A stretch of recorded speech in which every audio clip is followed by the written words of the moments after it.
Hi guys! Today I'll show you two ways of how I take measurements when I want to sew something. The first few times I just winged it, and sometimes that went well, sometimes it didn't. But with her, Untitled Chapter Merlin, I found it is definitely a good idea to take measurements and to make some kind of pattern that you can maybe even reuse if you want to later on.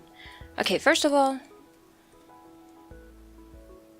I redid her face up, and you maybe noticed compared to the last video that it's a bit darker. The reason is that I made her a little sheep costume, and I just thought it would make a better fit if it was, you know, a little darker. And I also changed her eyes. So much for that. Let's move on. There's so far two ways I have used. One is you just put her on a piece of paper, ideally something sturdy, something that, you know, you can reuse without problems, because this is just really thin paper, so I would not recommend that. Instead, I would reuse something really solid. And then what I do is I take a pencil. Ideally, I'd recommend using a watercolor pencil that does not stain her. You know, so this is a regular pencil, so I would not actually use this if I was really doing this now. So I'm just going to show you the general idea of things. So I start here, and you know, I stretch out her arms. And then I start drawing the lines. Okay, I'll just do this now, so... And, you know, I just trace along her body.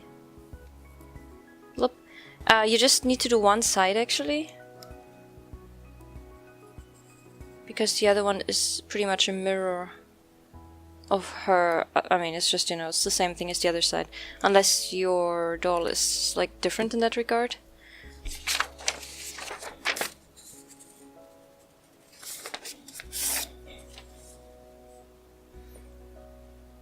It will look something like this when you're done, since the stuff I made so far does not require any, you know, taking any measurements of the legs. I just skipped this for now, but you'll just do it all the same. So,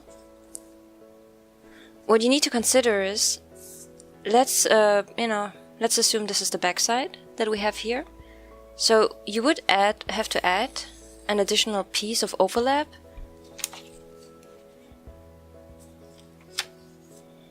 This part here, so you can actually, you know, somehow sew it together with the other side. And to get the other side, you just flip this around, and you know, you cut it out first, of course. Then you put it on the fabric. You know, you pin it with pins, or you just draw it on the fabric, on the back side of the fabric, and then you just, you know, you could sew it together here, or if you have buttons or whatever. So this works really well. However, you really need to make sure to get the measurements right.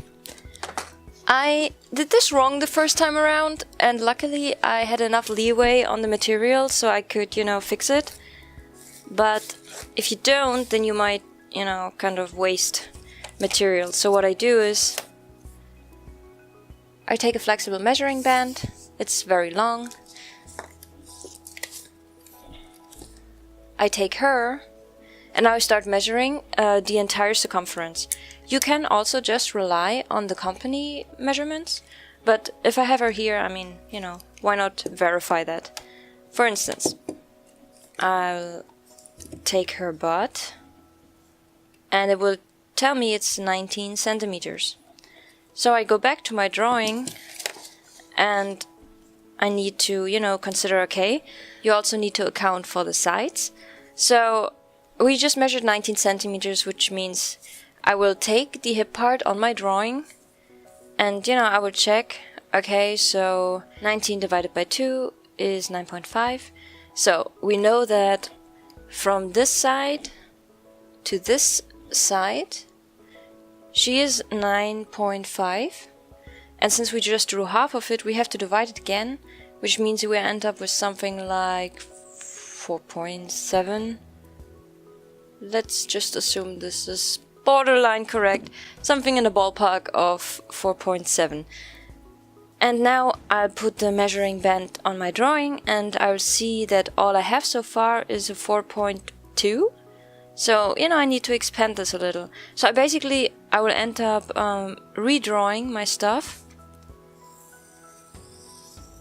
with the updated measurements. You'll do this, you know, for crucial parts like under the arms, you will measure as well. And on the butt, of course, and maybe somewhere in between. And then you can measure the arms. I'll just draw in the arrows so I can show you in a minute. And of course the neck is also relevant. Okay, so you just remeasure those parts and you draw another line on the outside that reflects those measurements. And then when you cut it out, you actually leave even more space, so you can later do an overlock stitch if you are so inclined. And it's never a bad idea to have too much, too much material rather than too less, because if you have too little left, then usually this means if you can't repair, you have to start all over again. So there was my pencil. Now this worked out really well for a sheep dress I made her. This was the third dress I made her, and let me just show you. I'll show you this in another video in more detail. And here what I did is, this is the front, so you can see it's one piece. There was no need for me to split this into two pieces, because it's a really simple front, and the buttons are actually on the back side. So I did this, the splitting, I only did it for the back. And for the front I just drew her entire torso. So that's, way easier. So 19 divided by 2 is 8. No, it's not. It's 8.5. And no, it's not actually. It's a 9.5.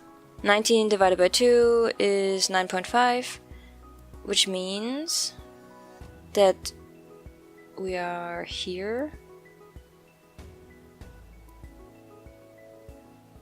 But, okay.